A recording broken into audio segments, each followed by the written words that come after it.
गर्भ के अंदर बच्चे का सही तरीके से विकास नहीं हो रहा है तो बच्चा आपको बहुत देर से किक।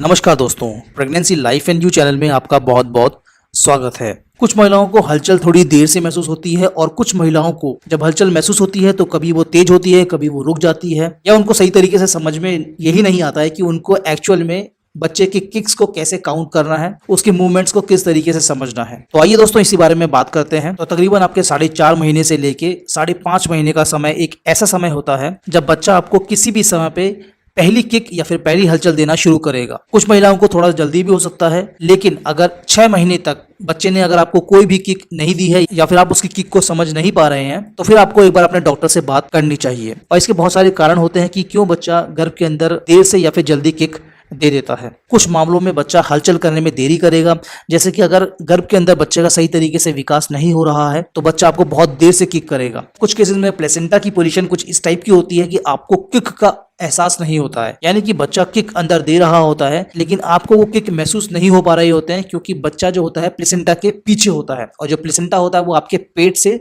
चिपका हुआ होता है। तो प्लेसेंटा की पोजीशन अगर आपके पेट की तरफ को है तो आपको किक हो सकता है कि उतनी ज्यादा जल्दी और उतनी ज्यादा बढ़िया भी महसूस ना हो, लेकिन अगर प्लेसेंटा की पोजीशन आपकी पीठ की तरफ होती है तो बच्चा होता है आपके पेट की तरफ को, और उस समय पे अगर बच्चा कोई हलचल करता है तो वो साफ साफ आपको समझ में आती है और आपको अच्छी तरीके से किक भी महसूस होती है। तो दोस्तों शुरुआत हो जानी चाहिए आपकी 5.5 महीने तक बच्चे के किक देने की, और उसके बाद आपको कंटिन्यूअसली बच्चे के किक को ट्रैक करना है, उसके मूवमेंट्स आपको समझ लेने हैं। बच्चा हर समय पे आपको किक नहीं देगा। गर्भ में शिशु का एक स्टाइल निर्धारित हो चुका होता है, उसको कब सोना है कब उठना है, और छोटे बच्चे जो होते हैं गर्भ के अंदर सोते भी बहुत ज्यादा है। तो आपको सबसे पहले ये समझ लेना है कि बच्चे का सोने का समय क्या है और उठने का समय क्या है। तो जब बच्चा जगा हुआ है उसी समय पे आपको किक महसूस करने की कोशिश करनी है। तो किक महसूस करने का सबसे बढ़िया तरीका यही है कि आप एक शांत वातावरण को चुनें, क्योंकि अगर आप शोर शराबे में रहेंगे तो आपको किक महसूस नहीं होगी।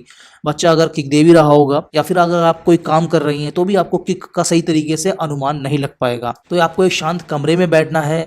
आप कमरे में बैठ भी सकते हैं, और अगर आप लेटते हैं लेफ्ट हैंड साइड में करवट लेके तो ज्यादा बढ़िया बात होती है। तो इस पोजीशन में आप अपने हाथ को पेट के ऊपर फेरें और बच्चे की हलचल या फिर किक्स को महसूस करने की कोशिश करें। तकरीबन आपको आधे घंटे से लेके 2 घंटे तक बच्चे की किक्स ट्रैक करनी चाहिए, और कम से कम आपको इस दौरान 10 बार किक महसूस जरूर होनी चाहिए। ये काम आप तभी भी कर सकते हैं जब आप कोई ऐसा काम कर रहे हैं जिसमें आपकी बहुत ज्यादा मूवमेंट्स नहीं हो रही है, जैसे कि आप बैठे हुए अगर कुछ पढ़ रहे हैं तो आप तभी भी ये काम कर सकते हैं ताकि आपकी समय की बचत भी हो सके। तो अगर आपको इस दौरान में 10 किक के करीब महसूस हो जाती है तो इसका मतलब ये होता है कि बच्चा गर्भ के अंदर सही तरीके से विकास कर रहा है, उसको कोई भी परेशानी नहीं है।